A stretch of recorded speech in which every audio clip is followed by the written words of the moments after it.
This looks awfully complex, doesn't it?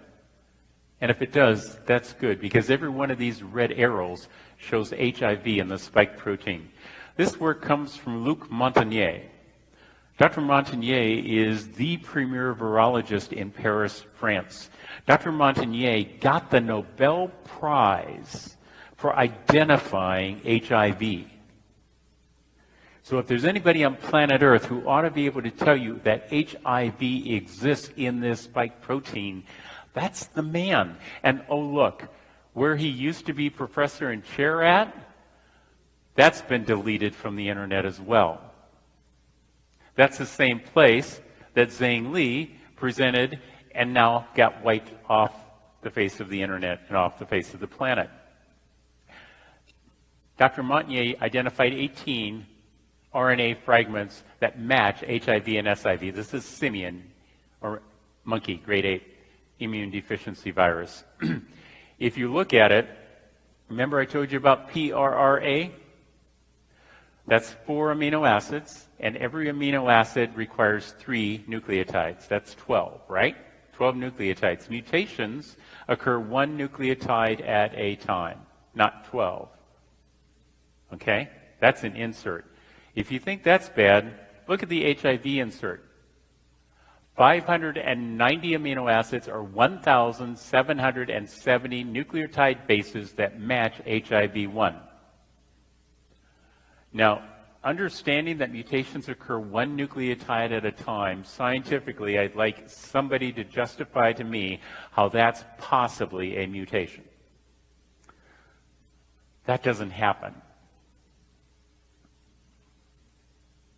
This is the man who defines it. Every one of these red arrows and every one of these are the nucleotides that match HIV. That's why there's so much up there. It's like the funding. It's not one. It's not just a little. It's a lot.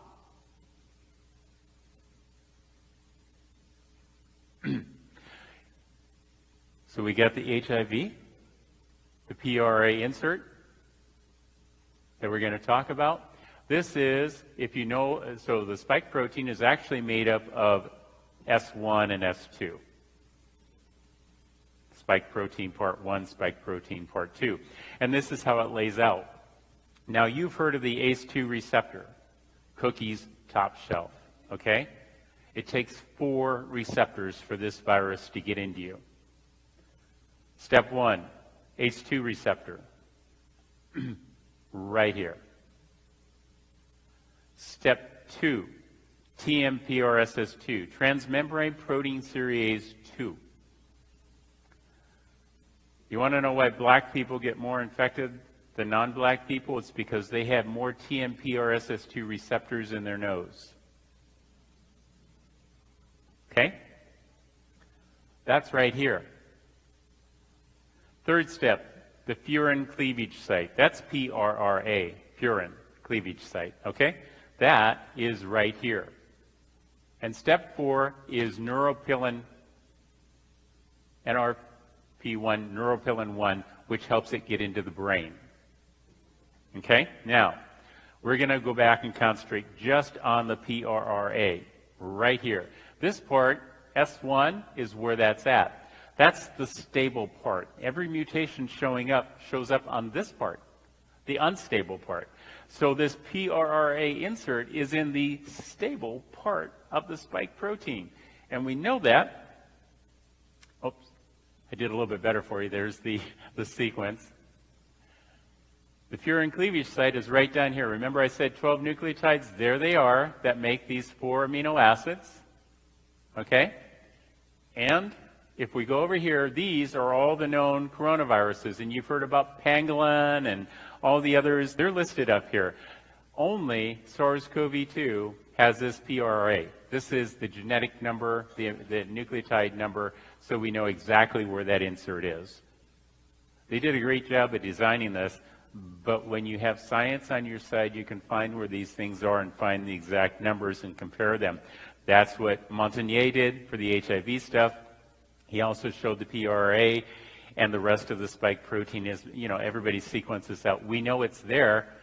It's critical and this paper shows it's critical, PRA is essential to infecting human cells.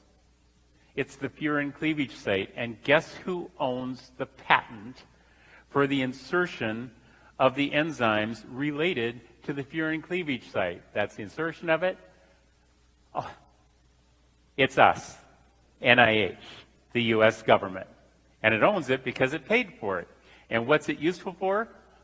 It's useful for HIV to glycoprotein 120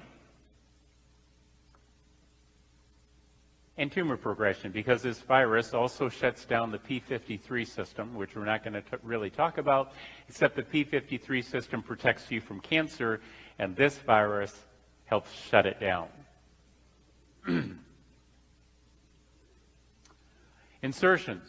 So we've got HIV glycoprotein 120 and PRAA, and as a result of that, it causes this prion-like domain. We got to that part, right?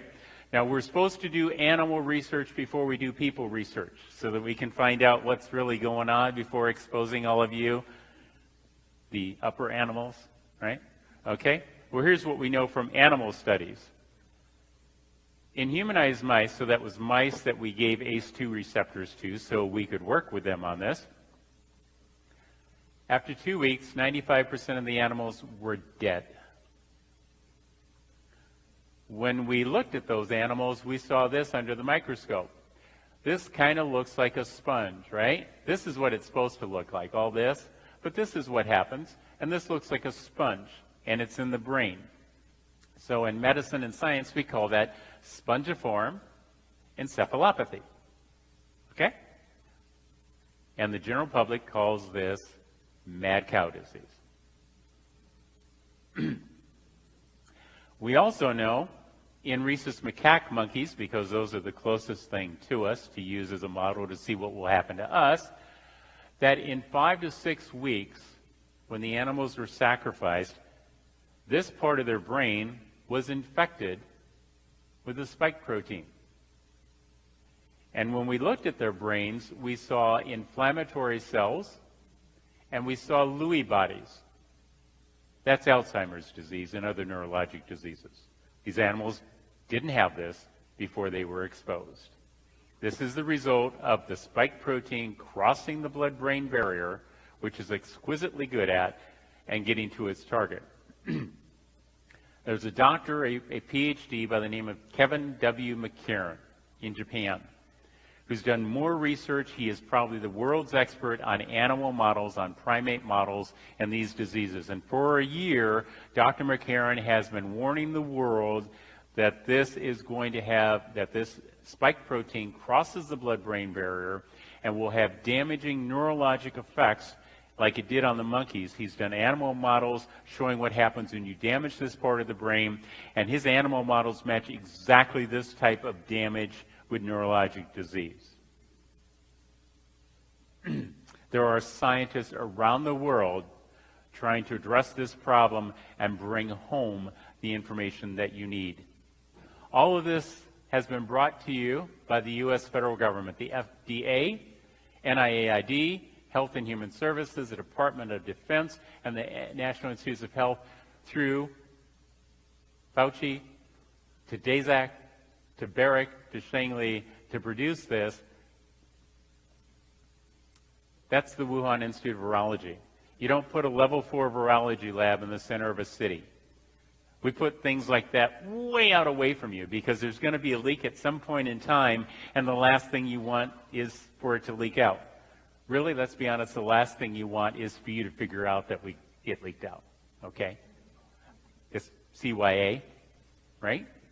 But the good part, the altruistic part, is we don't want to harm people, right? So you kind of hope that there's a balance in there. Why would you put this monstrosity in the center of a city?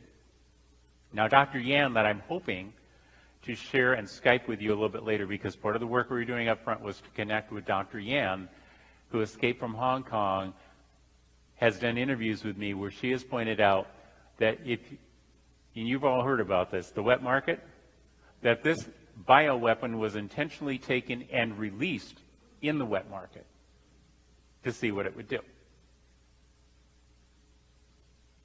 research.